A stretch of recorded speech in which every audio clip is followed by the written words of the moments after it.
Hello, Namaste, Sat Shri Akal. Welcome to our YouTube channel Adobe of Knowledge. I hope you all are doing good. So आज का जो हमारा session रहने वाला है वो साइंस पेडागोजी का रहने वाला है। आप जानते ही हैं कि सीटेट में ये 10 मार्क्स को कवर करता है। आज का हम सेशन स्टार्ट करते हैं। पहला जो वर्ड है साइंस। पहले हम किसी भी चीज़ को पढ़ने से पहले एटलीस्ट जान तो ले कि वो उसका मतलब क्या है। तो हम साइंस का मतलब जान लेते हैं कि साइंस का मतलब है क्या और आया कहाँ से है। तो ये जो साइंस का वर्ड है ये लैटिन वर्ड से आया है जो कि नाम है साइंशिया। Scientia means knowledge. तो नॉलेज, अब किस तरह का नॉलेज है, ये नॉलेज तो है बट किस तरह का नॉलेज है, ये नॉलेज है systematic knowledge. It is the knowledge gained in systematic way through observations and experimentations is known as science. तो डिफरेंट एक्सपेरिमेंटेशंस से और डिफरेंट ऑब्जर्वेशन से जो हमारा कंक्लूजन निकलता है इन सिस्टमैटिक वे, उसको हम साइंस कहते हैं। हमारे ब्रॉडली साइंस हमारे दो मेन डिवीज़न में डिवाइड किया गया है। Number 1 biological sciences and number 2 physical sciences. तो बायोलॉजिकल साइंसेस में हमारा प्लांट्स हो गए, एनिमल्स हो गए, माइक्रोब्स के बारे में हम स्टडी करते हैं। एंड सेकेंडली फिज़िकल साइंसेस, इसमें हम physics, mathematics, chemistry and all आप जानते ही होंगे फिज़िकल साइंसेस में हम डील करते हैं। नेक्स्ट अब हम बात कर लेते हैं nature of science.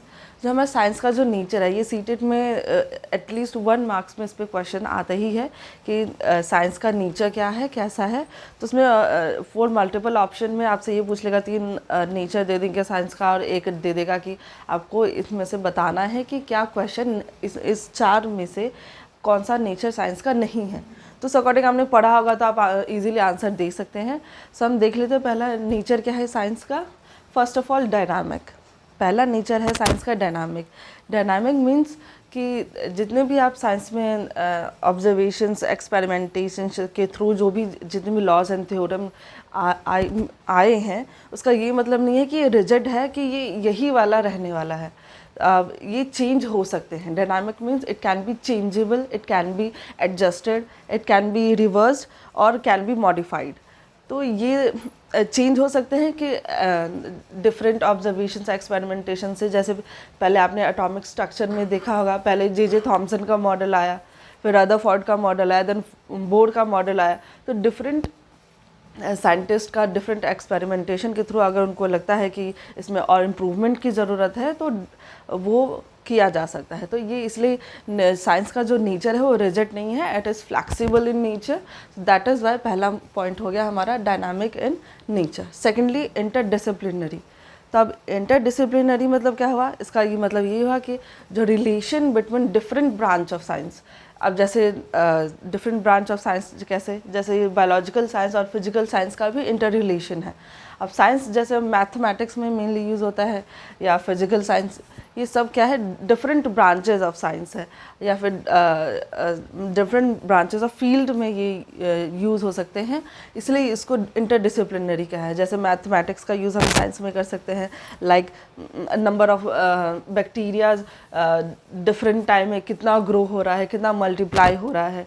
Number of theorems, number of laws में डिफरेंट मैथमेटिक कैलकुलेशंस आते हैं। तो इसका ये मतलब है कि जो साइंस है वो मैथमेटिक्स में भी यूज़ हो रहा है, इसलिए हम इसको इंटरडिसिप्लिनरी कहेंगे। Okay, then third one logical. अब जो हमारा साइंस है उसका ये मतलब ये नहीं कि हम कुछ भी बोल दें वो हमारा साइंस हो गया।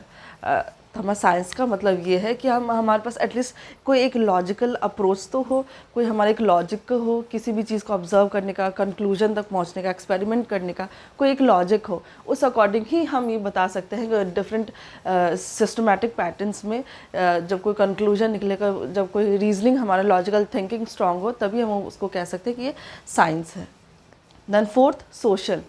तो जो साइंस है हमारा उस एज अ सोशल भी हमारा काम में आते हैं। जैसे social in the way that कि अभी हम इंटरेक्ट कर रहे हैं, हम लर्न करते हैं, तो ये हमारा एक साइंटिफिक सिस्टमैटिक वे है कि हम कैसे हम एक इंटरेक्ट कर रहे हैं, हम टीचिंग लर्निंग प्रोसेस हो रहा है।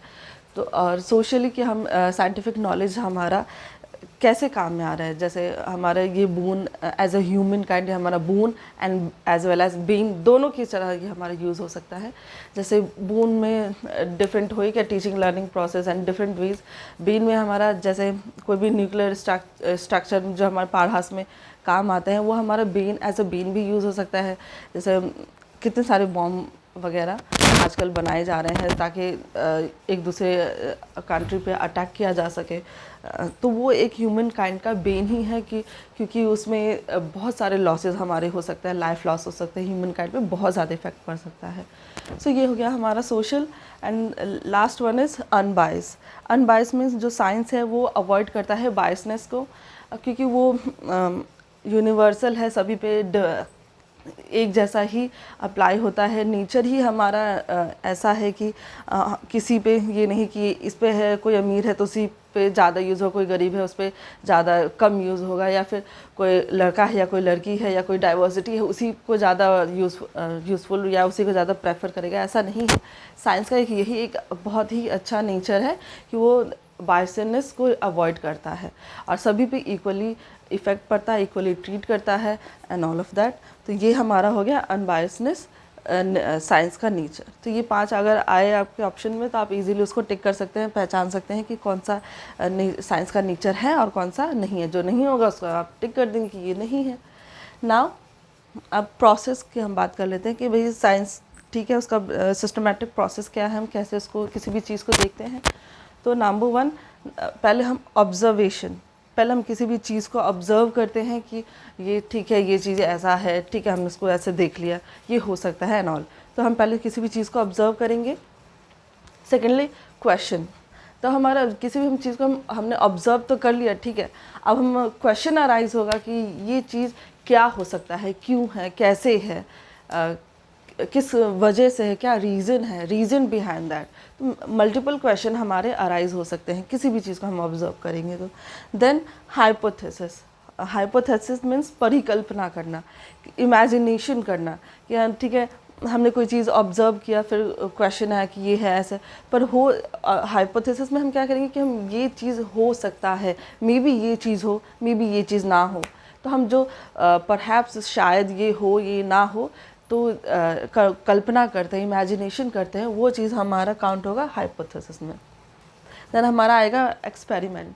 तो हाइपोथेसिस में ठीक है हमने तो सोच लिया कि ये चीज़ हो सकता है या ये चीज़ हो सकता है, तो डिफरेंट चीज़ें हम लॉजिक लगाते हैं कि ये हो सकता है और ये नहीं हो सकता है। तो उस चीज़ को हम प्रूव अब कैसे करेंगे, हम कैसे पता लगाएंगे कि हम जो हम सोच रहे हैं वो सही है या नहीं है। तो उस चीज़ के लिए हम क्या करेंगे, एक्सपेरिमेंट करेंगे, डिफरेंट मेथड ऑफ साइंस का हम यूज़ करेंगे और उस अकॉर्डिंग फिर हम उसको एक्सपेरिमेंट करेंगे कि ये चीज़ है भी या नहीं है।